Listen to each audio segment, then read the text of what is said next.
नमस्कार. आपले आदरणीय प्रधानमंत्री नरेंद्र मोदीजी यांना सर्वप्रथम वाढदिवसानिमित्त हार्दिक शुभेच्छा देतो. आदरणीय मोदी साहेबांना उत्तम आरोग्य, दीर्घायुष्य लाभो अशी ईश्वरचरणी प्रार्थना करतो. प्रधानमंत्री नरेंद्र मोदीजी यांच्या नेतृत्वाखाली भारत विकासाच्या मार्गावर गतिमानपणे वाटचाल करतोय. मोदी साहेबांच्या संकल्पनेतील विकसित भारत 2047 साकार होण्यासाठी त्यांना बळ मिळो अशा सदिच्छा मी या निमित्ताने व्यक्त करतो. गेल्या 10 वर्षात मोदीजींनी आपल्या कार्यकाळात देशाला एका नव्या उंचीवर नेलं आहे. म्हणूनच देशातील जनतेने त्यांना तिसऱ्यांदा पंतप्रधानपदी निवडून दिले.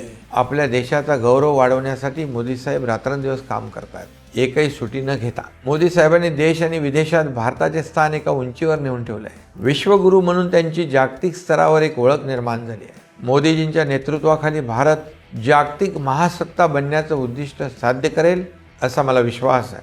देशाची अर्थव्यवस्था $5 ट्रिलियन करण्याचा मोदीजींचा संकल्प पूर्ण करण्यासाठी महाराष्ट्रही आपल्या परीने पूर्णपणे प्रयत्न करीत आहे. महाराष्ट्राच्या विकासासाठी आम्हाला नेहमीच मोदी साहेबांचा पाठिंबा आणि मार्गदर्शन मिळते.